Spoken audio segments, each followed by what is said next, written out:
बंदो गुरुपद कंज कृपा सिंधु नररूप हरि महामोह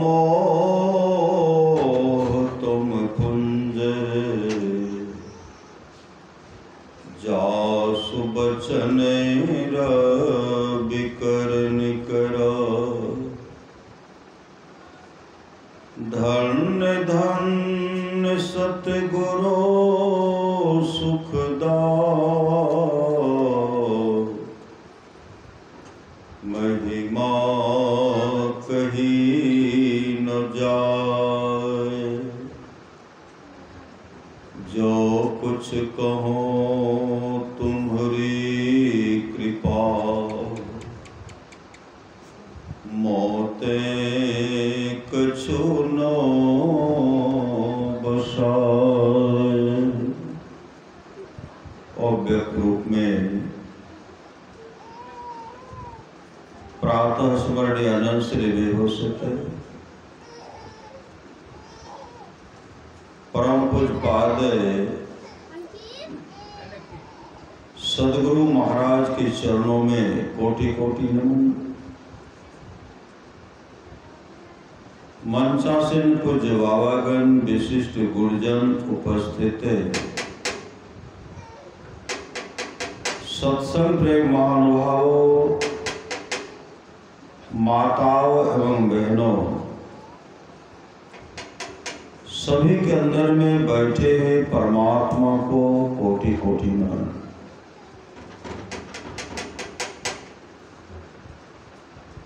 परमाराध्य सदगुरु महाराज की अमृत वाणी है, गुरु सत गुरु सम हित नहीं को निज दिन करिए सेव है। तन मन आत्म रक्षक है गुरु गुरु ही नामिक लेवे। मातों तय बढ़े छोह करने से पिताओं तो अधिक भलाई है। कुल मालिक होते बड़ी कृपा धारे गुरु सब नाही सहाय है। तन मन आत्म पद पर वार्ये गुरु हित पटतर नाही है। निस्दिन चरण शरण में रहिए और न आन उपाय है। जो गुरु कृपा तने हो विचारे मिटे कल्पना सोग है। गुरु सम दाता साहिब नाही गुरु गुरु जपिए लोग है। गुरु तजी और नो चित्त वसाइए गुरु गुरु गुरु गुरु नित्य है। जपत रहिए मैं ही कर जोरी गुरु चरणन धरि चित्त है। अपराह्न काल सत्संग में हम लोग सुन रहे थे भगवान श्री राम अपने प्रजा को उपदेश के रूप में सुना रहे थे। साधन धाम मोक्ष कर द्वारा पाइल यही परलोक सपारा। यह शरीर जो है साधनों का धाम है और मोक्ष का द्वार है। इसी शरीर में रहते हुए हम लोग मोक्ष को प्राप्त कर सकते हैं। इसी शरीर में जीवन में सच्चा सदगुरु चाहिए। साचा सदगुरु जे मिले सब साज समारे। दादो नाव चढ़ाई करी ले पार उतारे। दादो काढ़े काल मुख अंधे लोचन दे। दादो ऐसा गुरु मिलिया जीव ब्रह्म करी ले। दादू दयाल जी महाराज को भक्ति का परवाना भी नहीं चढ़ा था। दादू दयाल जी महाराज दुकान करते थे, दुकान पर हिसाब मिला रहे थे। चौखट पर आकर के सदगुरु खड़े, काफी वर्षा हो रही है, सदगुरु पानी में भीग गए, थर थर कर रहे। बहुत देर के बाद दादू दयाल जी महाराज जब सामने देखते हैं, चौखट पर सदगुरु खड़े हैं, थर थर कर रहे। दौड़ पड़े, चरण लिपट गए और रोते हुए कहते हैं, हे सदगुरु, आप मेरे चौखट पाकर के खड़े रहे, मैं आपको देख नहीं पाया, क्षमा कर दीजिए, क्षमा कर दीजिए। अंदर ले गए, तरह तरह का मेवे मिष्ठान भोजन कराते हैं। उनके गुरु स्वामी जगदीश्वरानंद जी महाराज खा भी रहे हैं और दादू दयाल जी महाराज को देख ही रहे, खा भी रहे हैं और दादू दयाल जी महाराज को देख भी रहे हैं। दादू दयाल जी अपने सदगुरु को निहार रहे, देख रहे, सदगुरु उनको देख रहे। उनके सदगुरु कहते, दादो, मैं तुम्हारे चौखट पर थोड़ी देर खड़ा रहा, इंतजार किया, तो मेरे लिए इतना सुंदर सुंदर मेवे मिष्ठान का प्रबंध कराया। जानते हो दादो, अनंत काल से, जब से सृष्टि बनी है, तब से परमात्मा तुम्हारा इंतजार कर रहे, तुम्हारा राह देख रहे, तुम्हारा बाट जो रहे हैं। ऐ दादू, थोड़े देर में तू मेरे लिए इतना व्यवस्था किया, थोड़ा देर इंतजार किया, तू मेरे लिए इतना व्यवस्था किया। जो परमात्मा जब से सृष्टि बनी है, तब से तुम्हारा इंतजार कर रहे हैं, राह देख रहे हैं, बाट जो रहे हैं। ऐ दादू, उनके लिए कोई सोच, कोई खबर नहीं। कहने भर का देर था।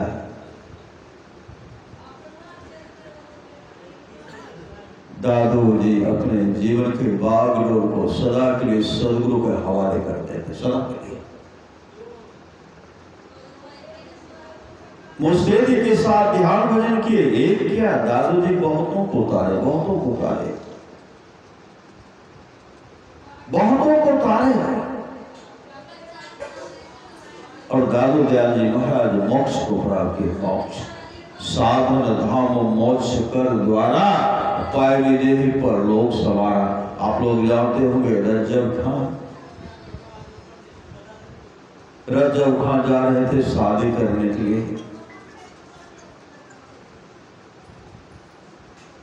रज्जब जी विचार करते हैं, सबसे पहले मैं सदगुरु का दर्शन करूंगा, तब आगे बढ़ूंगा। घोड़ा पर बैठे हुए, जब आश्रम पहुंचते हैं तो देखते हैं दादू दयाल जी महाराज ध्यान में मग्न है, ध्यान बैठे हुए।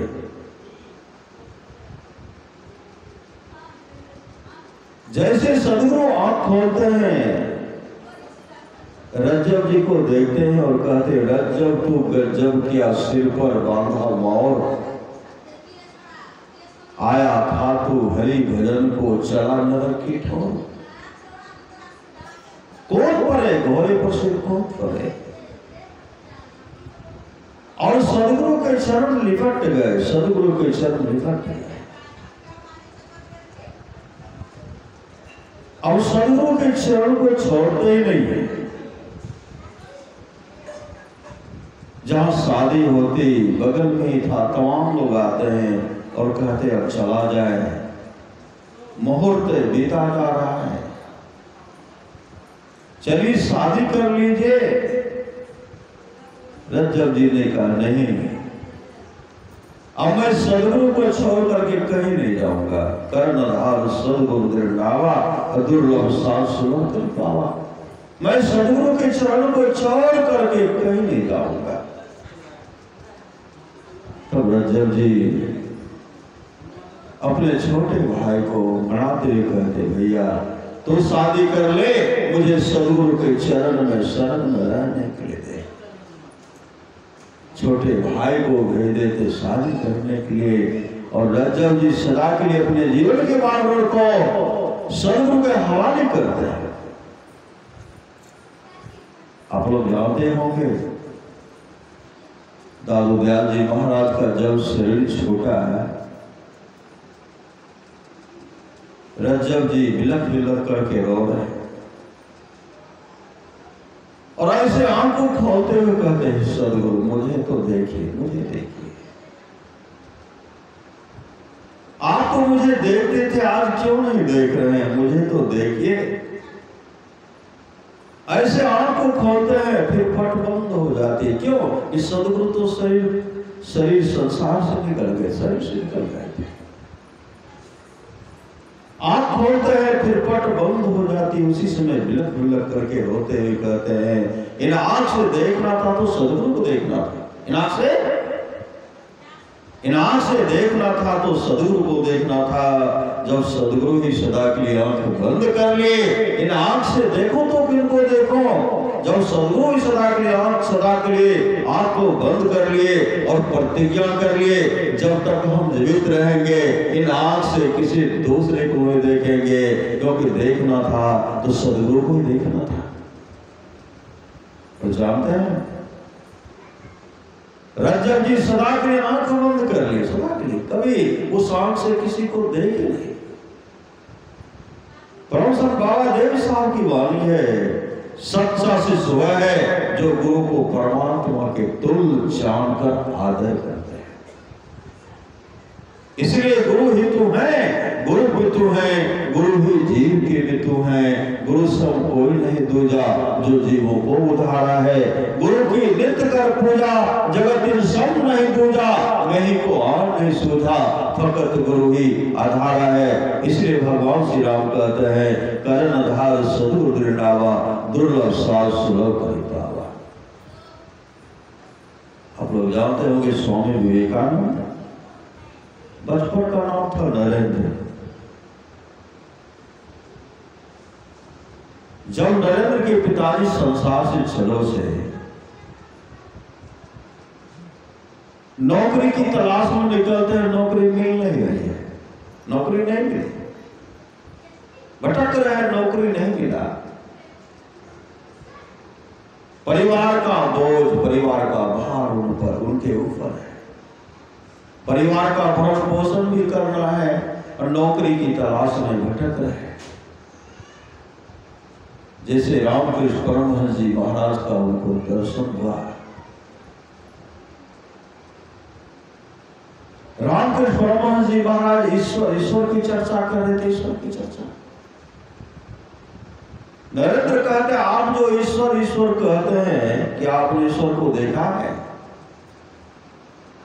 रामकृष्ण परमहंस जी महाराज कहते हैं, हाँ जी मैंने ईश्वर को देखा है। ईश्वर कैसा है? रामकृष्ण परमहंस जी महाराज कहते हैं, ईश्वर तुम्हारे जैसा है। माथा ठनका, समय की एक ठोकर ही बदल देती है जीवन को। माथा ठनका और कहते, आपने ईश्वर को देखा है? कहा हाँ मैंने देखा है, ईश्वर तुम्हारे जैसा है। मुझे ईश्वर का दर्शन कराइए, मुझे ईश्वर का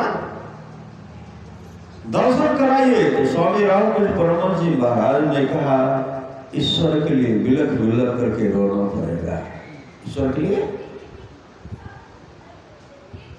संसार के सगे संबंधी के लिए जितने रोते हैं उससे विशेष रोना पड़ेगा ईश्वर के लिए। और सबसे पहले अपने जीवन के बागडोर को सदगुरु के हवाले करना पड़ेगा, सदगुरु के हवाले करना पड़ेगा। और उसे नाम दान लेते हैं, नाम दान भजन भेद लिए। बीच में नरेंद्र आते थे, जाते ही थे। जब जाने लगते थे रामकृष्ण परमहंस जी महाराज कहते थे, नरेंद्र जा रहे हो, जल्दी आ जाना, तुम्हारे बगैर मैं रह नहीं सकता, तुम्हारे बगैर नहीं रह सकता। नरेंद्र जब विलंब करते थे, रामकृष्ण परमहंस जी महाराज कहते थे, माँ नरेंद्र को भेज दो, माँ नरेंद्र को भेज दो, माँ नरेंद्र से बहुत काम करवाना है, माँ नरेंद्र से बहुत काम करवाना है। नरेंद्र आते हैं और स्वामी रामकृष्ण परमहंस जी महाराज अपने आंसू को खीर खिलाते, भोजन कराते हैं और ऐसे लिपट जाते हैं। जब कहते थे नरेंद्र की मैं जा रहा हूं, रामकृष्ण परमहंस जी महाराज पटक देते थे, छाती पर बैठ करके कहते थे, जाओ तो कैसे जाते, जाओ तो कैसे जाते हो। पिटाई भी करने लगते थे। एक बार नरेंद्र को रामकृष्ण परमहंस जी महाराज छाती में लात मारते हैं और जब नीचे गिरते हैं तो नरेंद्र तो छटपटा रहे हैं, लेकिन नरेंद्र अंतर में सदगुरु का दर्शन करते हैं। नरेंद्र सदगुरु का दर्शन करते हैं, ज्योति का दर्शन करते हैं। जो गुरु कृपा तभी विचारे, मिटे कल्पना सो गए, गुरु समदाता सावी नाही, गुरु गुरु जपिए लोग। एक दिन की बात है, नरेंद्र के घर उनके भाई बहन भोजन कर रहे थे और भाई क्या कहते हैं, जब पिताजी जीवित थे सुंदर सुंदर हम लोग भोजन खाते थे, आज भोजन भी सुंदर, भोजन भी सब्जी भी नहीं मिल रहा है। बहन थाल को उधर फेंक रही है, भाई भी फेंक रहे हैं, माँ समझा रही है, देखो खाने वाले कई हो, कमाने वाले एक है। नरेंद्र जब देखेगा तुम लोग जो थाली को उधर फेंकते हो, भोजन का जो अपमान कर रहे हो, नरेंद्र जब देखेगा तो कितना बड़ा दुख होगा। नरेंद्र सुनेगा कितना बड़ा दुख होगा। माँ समझा रहे थे, नरेंद्र सुन भी रहे थे, नरेंद्र देख भी रहे थे कि भाई जो थाली को उधर से फेंक देते बहन, नरेंद्र देखते हैं। उसी समय आंख में आंसू डगडगाता है, नरेंद्र धड़ाम नीचे गिर जाता है और जब उठते हैं दौड़ पड़े सदगुरु के चरण में और चरण पकड़ करके रोते हुए कहते हैं, हे ठाकुर, आज तक मैं आपसे कुछ नहीं मांगा, आज तक मैं आपसे कुछ नहीं मांगा। मेरे घर में भाई भूखे हैं, बहन भूखी है, माँ भूखी रहती, मेरे घर में भोजन का अभाव है, खाना दाना का अभाव हो गया है। हे ठाकुर, मेरे घर के विपत्ति को आप दूर कर दीजिए, दूर कर दो। रामकृष्ण परमहंस जी महाराज कहते, नरेंद्र यह बात तुम मुझको कहते हो, माँ से क्यों नहीं कहते, माँ से कहो। नरेंद्र कहते, मांगने के लिए जाता हूं, माँ के पास मांगने के लिए जाता हूं तो मैं भूल जाता हूं। का पुनः जाओ, जब भी जाते थे भूल जाते थे। एक समय की बात है, नरेंद्र पुनः आए, कहते हैं मेरे घर के विपत्ति को दूर कर दो ठाकुर। उसी समय रामकृष्ण परमहंस जी महाराज कहते, जाओ माँ के पास, माँ से मांगो। जैसे नरेंद्र माँ के पास गए, क्या मांगने के लिए गए थे, वैभव संपत्ति मांगने के लिए गए थे। जैसे माँ मंदिर प्रवेश करते माँ के पास जाते हैं, रामकृष्ण परमहंस जी महाराज कहते हैं माँ, जैसे माँ कहते हैं, माँ काली दौड़ करके नरेंद्र स्वामी रामकृष्ण परमहंस जी महाराज के पास आ गए और कहते, बेटा क्या कह रहे हो। रामकृष्ण परमहंस जी का महाराज कहते, माँ नरेंद्र आज कुछ मांगने के लिए गया है, नरेंद्र मेरा ठगावे नहीं माँ, संसार का संपदा मांग करके ठगावे नहीं। नरेंद्र के मुख से निकलता, माँ मुझे भक्ति दो, गया था वैभव मांगने के लिए, माँ मुझे भक्ति दो, माँ मुझे ज्ञान दो, माँ मुझे वैराग दो, माँ मुझे त्याग दो। यही मांग कर रहे हैं। पुनः जब आते हैं तो रामकृष्ण परमहंस जी महाराज कहते, नरेंद्र अरे तुम तो वैभव मांगने के लिए आया, क्या मांग लिया? अरे फिर से मांगो, फिर से मांगो। पुनः गए और क्या निकलता है? माँ मुझे भक्ति दो, माँ मुझे ज्ञान दो, माँ मुझे वैराग दो, माँ मुझे त्याग दो। वहां नरेंद्र मांग रहे हैं और रामकृष्ण परमहंस जी महाराज माँ काली के पास हंस रहे, माँ मेरा नरेंद्र तो भक्ति मांग रहा है, ज्ञान मांग रहा है, वैराग मांग रहा है, त्याग मांग रहा है। कई बार आए, कई बार भेजे। फिर जब आते हैं रामकृष्ण परमहंस जी महाराज कहते हैं, तू मांगने के लिए जाता है कुछ, अब मांग लेता है कुछ, फिर से मांगो। उसी समय नरेंद्र कहते हैं, हे ठाकुर आप लग रहा कि मुझ पर जादू टोना चलाते हैं। मैं मांगने के लिए जाता हूं कुछ, मांग लेता हूं कुछ, अब कुछ नहीं मांगूंगा। माँ से मांगूंगा भक्ति ज्ञान वैराग त्याग मांगूंगा, अब मुझे कुछ नहीं चाहिए। सदगुरु प्रार्थना कर रहे हैं माँ काली से, मेरा भक्त, मेरा भक्त, मेरा शिष्य संसार का समदा मान करके ठगावे नहीं। उसी समय आंसू बहाते हुए सदगुरु के चरण में बैठ गए। दूसरे दिन सत्संग हो रहा था, जिस तरह वो सत्संग कर रहे हैं। कलकत्ता शहर में सत्संग हो रहा था। तमाम कलकत्ता शहर के सेठ साहूकार, बड़े बड़े धनाढ़ व्यक्ति सब, भक्त सब बैठे हुए थे। रामकृष्ण परमहंस जी महाराज प्रवचन कर रहे थे। उस सत्संग में नरेंद्र नहीं आए थे, नरेंद्र दूसरी जगह चले गए थे। रामकृष्ण परमहंस जी महाराज अपने तमाम भक्तों से कहते हैं, नरेंद्र की घर की स्थिति बहुत दयनीय हो गई है। उनके घर में खाना दाना का अभाव हो गया है, इसलिए उनके घर के विपत्ति को, दुख को दूर करने के लिए आप लोग आगे आइए, हाथ बढ़ाइए, उनको मदद कीजिए, जिससे उनके घर में खाना दाना का अभाव है वह अभाव नहीं हो, उनके घर का दुख विपत्ति दूर हो जाए। सज्जनों, आज सदगुरु कह रहे हैं, आज सदगुरु एक शिष्य के लिए, एक भक्त के लिए मांग रहे हैं, लेकिन किसी का हृदय नहीं पसीजा, कोई आगे नहीं आए, कोई आगे नहीं आए। सत्संग समाप्त हो गया। रामकृष्ण परमहंस जी महाराज अपने निवास में चले गए, सब भक्त अपने अपने घर चले गए। दूसरे दिन नरेंद्र आ रहे थे। जो शिष्य, जो भक्त सत्संग बैठे हुए थे, नरेंद्र से मुलाकात होती है। नरेंद्र से कहते हैं, आप कल सत्संग में नहीं थे, आप कल सत्संग में नहीं थे। आपके लिए ठाकुर ने तमाम भक्तों से आपके घर के विपत्ति को दूर करने के लिए तमाम से मांग किए थे, किसी का हृदय नहीं पसीजा, कोई नहीं दिए। उसी समय नरेंद्र आते हैं, अपने सदगुरु के चरण लिपट गए, रोते हुए कहते हैं, सदगुरु मेरे लिए संसार के लोगों से मत कुछ मांगिए, मेरे लिए संसार के लोगों से मत कुछ मांगिए, मेरे लिए मांगना ही है तो माँ से मोक्ष मांग लीजिए, माँ से मोक्ष मांग लीजिए, माँ से मोक्ष मांग लीजिए। उसी में रामकृष्ण परमहंस जी महाराज कहते, नरेंद्र यह क्या कह रहे? तुम्हारे घर के विपत्ति को दूर करने के लिए कलकत्ता शहर के गली गली में कटोरा लेकर के भीख मांगना पड़ेगा, तो भीख मांगूंगा।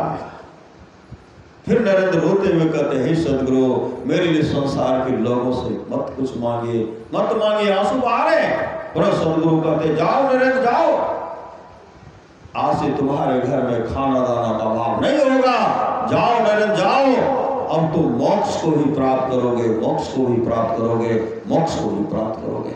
आप लोग जानते होंगे, अमेरिका के शिकागो शहर जब गए थे नरेंद्र, स्वामी विवेकानंद के नाम से जब विख्यात हुए,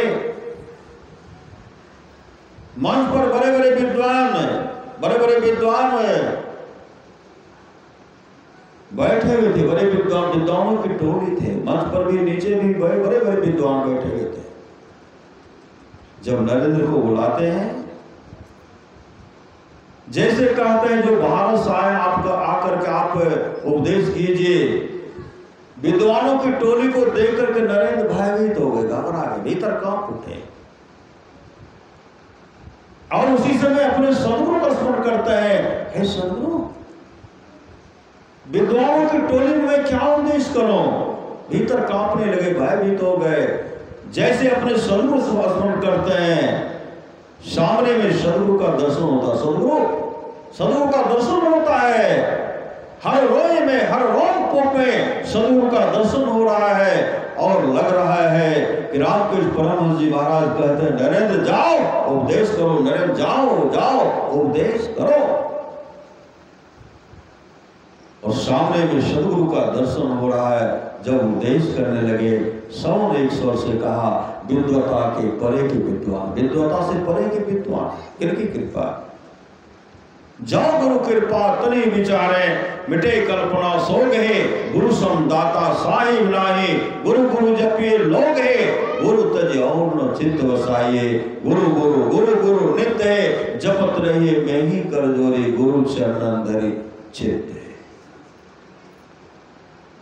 भगवान श्री राम कहते हैं कि सुन रहे थे, बड़े भाग मानुष पावा, सुर दुर्लभ सब ग्रंथ गावा, साधन धाम मोक्ष कर द्वारा, पायल यही पर लोक सवारा, सो परत्र दुख पावे, सिर धुनी धुनी पछता, काल ही कर्मेश्वर ही मिथ्या दोष लगाए, परलोक में दुख नहीं भोगना पड़े, सिर धुन धुन करके पछताना नहीं पड़े। इसलिए जागो गुरु पद लागो, जगत मनोमय खेला है, करना है सो जल्दी कर लो, 2 दिन जीवन मेला है, 2 दिन जीवन मेला है, मत अभिमान करो तन धन का, श्री में सब खोए रे, जैसे अहंकार भ्रमित मति तुमरी, अंत का रोई रे।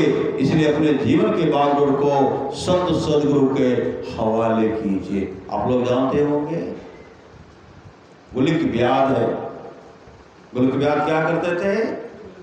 बटमार थे, लुटेरे थे, दूसरे के घर में डाका डालने का काम करते थे, हत्या भी कर देते थे, हत्या भी करते थे। संजोग से एक दिन की बात है, गुलिक ब्याद डाका डालने के ख्याल से घर से निकले तो कहीं गांव में उनको मौका नहीं मिला, घनघोर जंगल चले गए। जब घनघोर जंगल जाते हैं तो क्या देखते हैं? घनघोर जंगल में भगवान विष्णु का मंदिर है, ठाकुरवाड़ी, और गुंबद जो है सोना का है। जैसे गुंबद को देखते हैं, इसका मन जो है उसको देख करके ललच पड़ा, तो सोना का है, गांव में नहीं मिला लेकिन जंगल में है। जैसे मंदिर में झांकते हैं तो भगवान विष्णु का बहुत बड़ा मूर्ति जो था वह सोने का था। अब तो उनका मन नाच उठा, अब ले जाऊंगा भगवान विष्णु का मूर्ति, ले जाऊंगा, सोना का मूर्ति है, टुकड़ा टुकड़ा करके बाजार में टुकड़ा टुकड़ा करके भजाऊंगा और परिवार का भरण पोषण करूंगा। अब मेरे परिवार में खाना दाना का अभाव नहीं होगा, भजाते रहूंगा। यह सोचते हुए जब भीतर प्रवेश करते हैं, उधर से उत्तम कृषि निकलते, उत्तम कृषि। जैसे उत्तम कृषि को देखते हैं, गुलिक ब्याद के मन में हुआ, रास्ते का अगर कोई रो रहा है, रोकने वाला तो यही ऋषि है, पहले ऋषि का काम तमाम कर देना, पहले ऋषि का काम तमाम कर देना। हाथ में तलवार था, दौड़ पड़े, उत्तम ऋषि का हत्या करने के लिए दौड़ पड़े।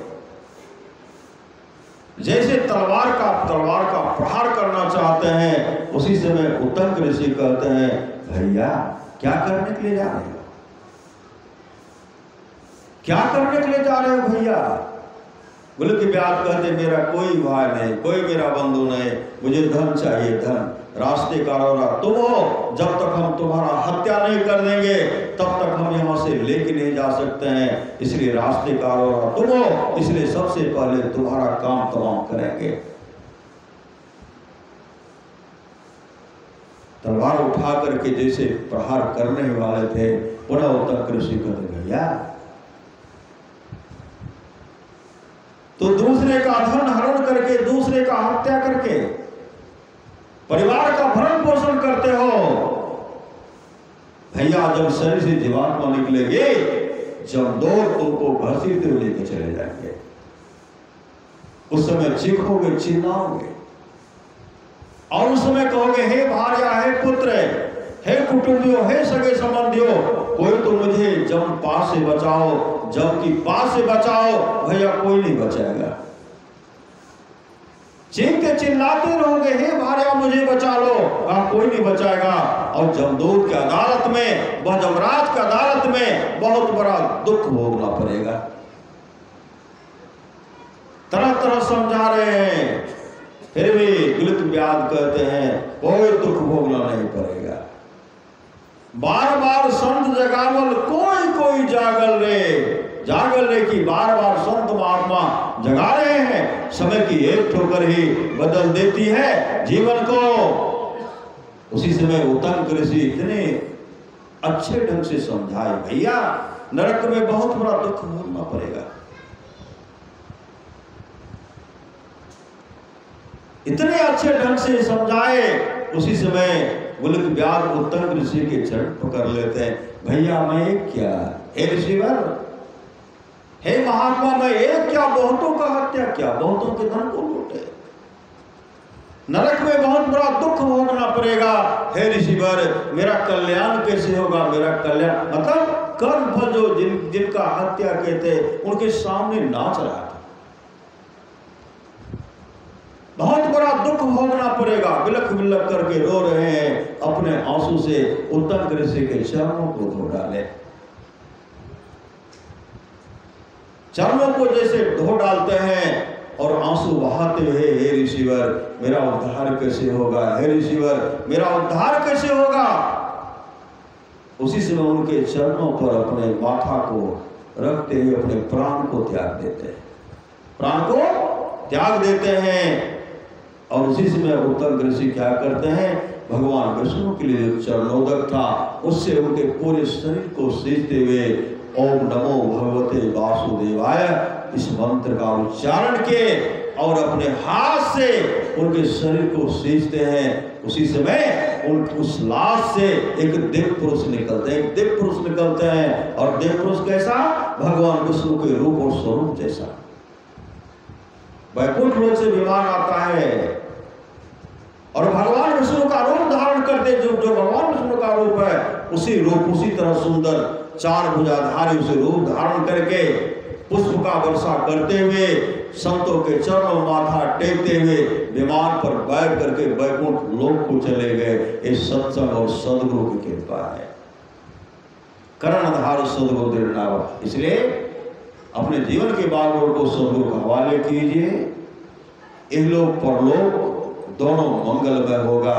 बोलिए प्रेम से श्री सदगुरु महाराज की जय।